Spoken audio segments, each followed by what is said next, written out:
Case 6 سال سے 2014 سے چل رہا ہے, اس کا فیصلہ نہیں آ رہا, انہوں نے آپ کے اوپر کاؤنٹر کر دیے, اس میں بھی کوئی ثبوت کوئی دینے کو تیار نہیں.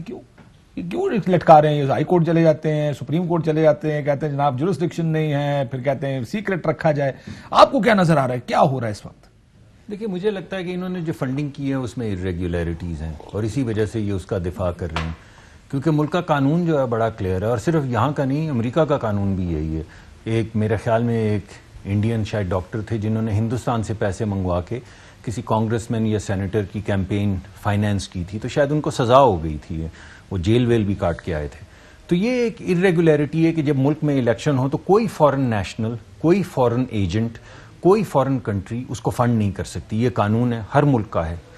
تو مجھے لگتا ہے کہ انہوں نے اپنی ذیل میں کچھ اللیگل چیزیں جو ہیں وہ کی ہیں. کچھ لوگ ہیں جو امریکی نیشنل ہیں جنہوں نے پیسے دیے اور انہوں نے لے لیے. امریکی یا وہ مریم بی بی تو آج کہی تھی اسرائیلی اور انڈین؟ جی, کیونکہ اس کے اندر وہ کچھ نام ہیں, مثلا دسانج نام کے ایک صاحب ہیں. کتنے پیسے دیے اس نے؟ مجھے نہیں معلوم جی, نہیں مجھے نہیں معلوم. تقریر کی ہے مریم بی بی نے, تو میں نے آپ کو بتایا, مگر آپ جو میں بات کر رہا ہوں میں تو صرف اتنا پوچھنا چاہ رہا تھا کہ مجھے نہیں معلوم نا, ورنہ تو میں بتا دیتا. انڈیا نے کتنے پیسے؟ یہ بھی نہیں معلوم. لیکن سوال یہ پیدا ہوتا ہے کہ آپ پتا کیسے کہ انہوں نے, یار سن تو لے, میں بتانے تو لگا ہوں. امریکہ کا قانون یہ ہے کہ جب بھی آپ کسی بھی پولیٹیکل ایکٹیویٹی کو فنڈ کرتے ہیں آپ کو اپنے ملک کو وہ رپورٹ کرنی پڑتی ہے. اگر اوورسیز ہو یا لوکل بھی, اگر آپ کسی بیرونی ملک فنڈنگ کریں, اپنے ملک کے اندر بھی فنڈنگ کریں, تو میرے خیال میں وہ تو ان کو رپورٹ کرنی پڑتی ہے اپنے ٹیکس کے پرپزز سے, لیکن اگر آپ نے باہر کہیں فنڈنگ کرنی ہے تو ان کا قانون ہے کہ آپ کو رپورٹ کرنا پڑتا ہے کہ ہم اس کو فنڈ کر رہے ہیں. اب وہاں پہ جو لوگ ہیں انہوں نے جو رپورٹ کیا وہ تمام ڈیٹا امریکہ کے پاس موجود ہے.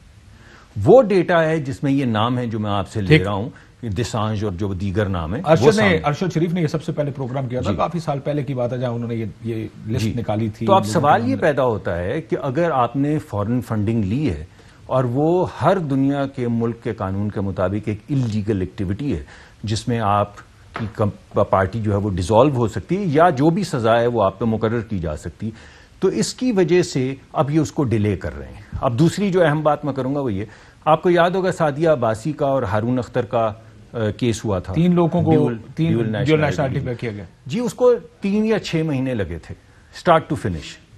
اسی طرح آپ کو یاد ہوگا کہ یہ پرائم منسٹر نواز شریف تھے, ان کے اوپر جب کیس شروع ہوا تو 1 سال کے اندر اندر اقامہ پہ ان کو ڈسکوالیفائی کر دیا گیا تھا.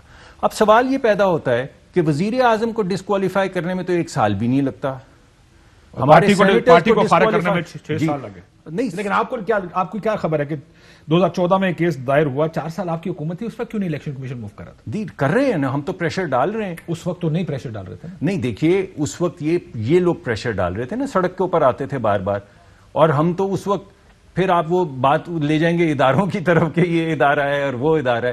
بہرحال ہمارے جو بھی تحفظات تھے وہ ہم تب بھی, آپ کو یاد ہوگا آپ کے پروگرام, آپ یہ کہہ رہے کہ کسی نے نہیں کرنے دیا. میں آپ کو یہ کہہ رہا ہوں, جی ہاں بالکل, اور یہ تحفظات آپ کے پروگرام میں ہم پیش کرتے رہے. یہ نام بھی, کیونکہ مجھے میں وہ لسٹ نہیں لے کر آیا, ورنہ میں آپ کو بتا دیتا کس نے کتنے پیسے دیے ہیں, لیکن یہ آپ کے پروگرامز میں یا دیگر پروگرامز میں پیش کر چکا ہوں. آپ نے لسٹ دیکھی؟ جی, میں نے وہ نام جو irregularity کے اس میں آئے تھے وہ اس وقت مجھے دیے تھے اپنے وہ دانیال عزیز صاحب نے, اور وہ نام پھر میں نے آپ کے پروگرامز میں اور دیگر پروگرامز میں پیش کیے تھے. Fly with PIA and save gold. Register now. Scan QR code and register yourself to get gold and loyalty benefits. Powered by ARY Sahulat Wallet.